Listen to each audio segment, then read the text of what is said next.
some major developments in the state of Florida, where we had brought you the news before that the 6-week abortion ban was making its way through the Florida legislature. Ron DeSantis had indicated previously he was going to sign it. Now, the circumstances of the signing themselves, though, indicate a little bit about how much DeSantis, he and his team, know exactly how popular this is. Go ahead and put this up there on the screen, as they say here. Does not exactly scream confidence in the politics of the ban that DeSantis enacted it in a private ceremony announced by tweet at 11 p.m. Eastern time. On a Friday, too. On a Friday. That is about as Friday news dump trying to cover up as much as possible. They went out of their way to make sure that there were only women who were at the ceremony. But listen, I mean, I don't think that you can really avoid. Also, there was no press conference, and Ron has never met a camera that he doesn't love. Yeah. So he loves himself a good press conference. He loves conference. himself a good press conference, and we're going after CBDCs or CRT, all that stuff. That stuff is actually popular.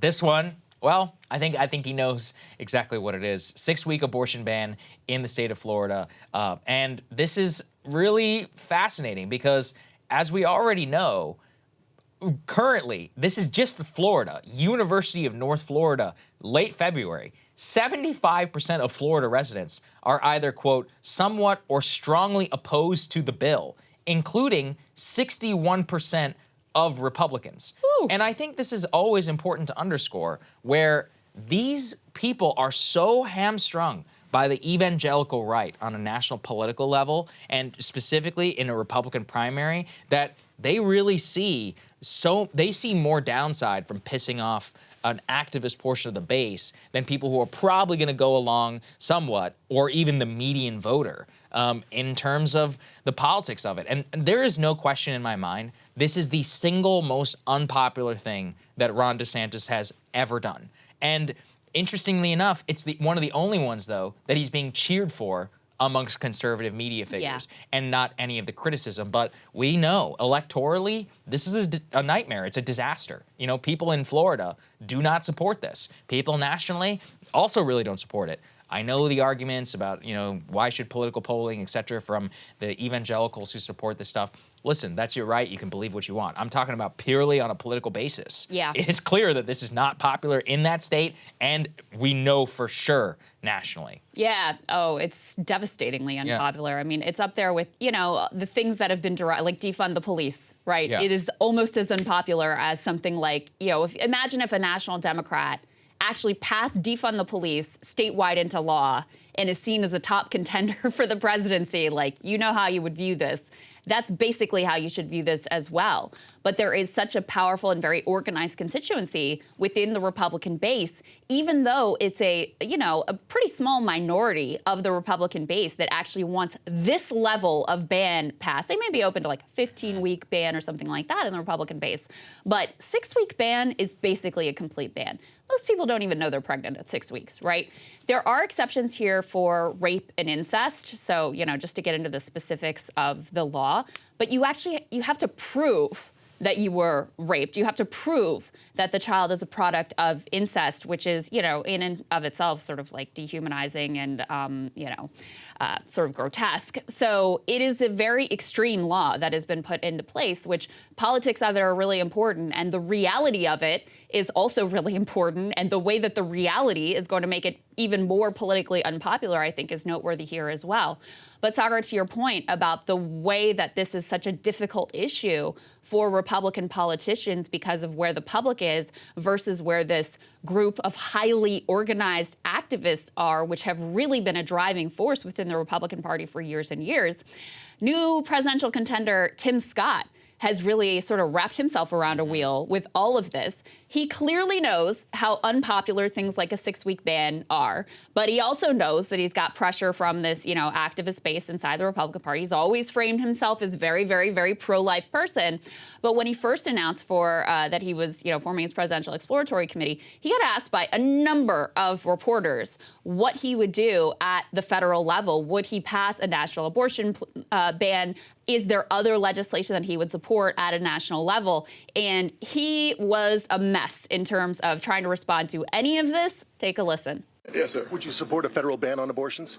I would simply say that the fact of the matter is, when you look at the issue of abortion, one of the challenges that we have, we continue to go to the most restrictive conversations without broadening the scope and taking a look at the fact that I'm 100% pro-life.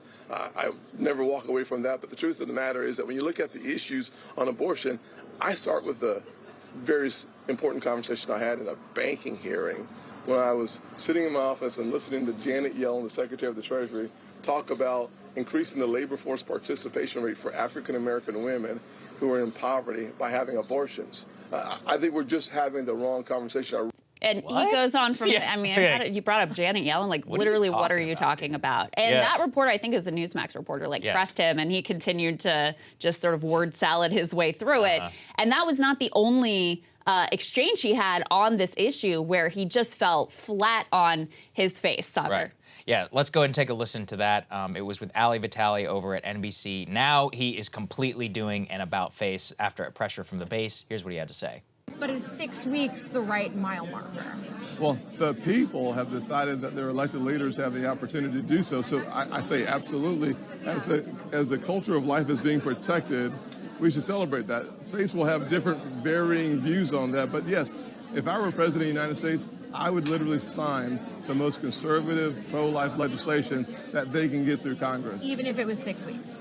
I'm not going to talk about 6 or 5 or 7 or 10. I'm just saying that whatever the most conservative legislation is that can come through Congress is what you would sign. Yes. Well, most conservative that would come through Congress. I mean, it pretty much ties them into even a ban. You know, if they're like theoretically, if let's say they nuke the filibuster and they agree on a ban and it gets through a Republican House, is that something that you would sign? He's now opened himself up to that. Good luck. I mean, this is what I always think whenever I look at this. You know, for all the talk of defund the police, which is extraordinarily unpopular, Republicans appear to have found their own defund the police, and unlike Dems, I guess, are sticking with it. Like really leaning into it till the end.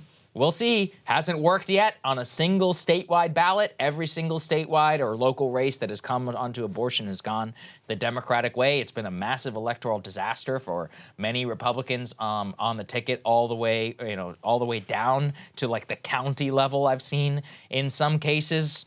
In terms of Ron DeSantis too, this is an interesting one where there's this whole idea that he's more electable than Trump, but you Trump sure about himself.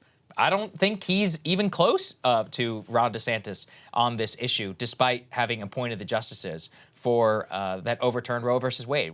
Hey guys, ready or not, 2024 is fully upon us now, and Saagar and I have been brainstorming ways that we can really up our game for this critical election. Yeah, we rely on our premium subs to expand our coverage, to add staff, to upgrade the studio. We just want to give you the best independent coverage of this election, which is possible. So if you can help us out, become a premium subscriber today, breakingpoints.com, or the link is down here in the description video. It really means the world to us, and if you like what we're all about, this is the best possible way to keep us 100% independent, working only for you.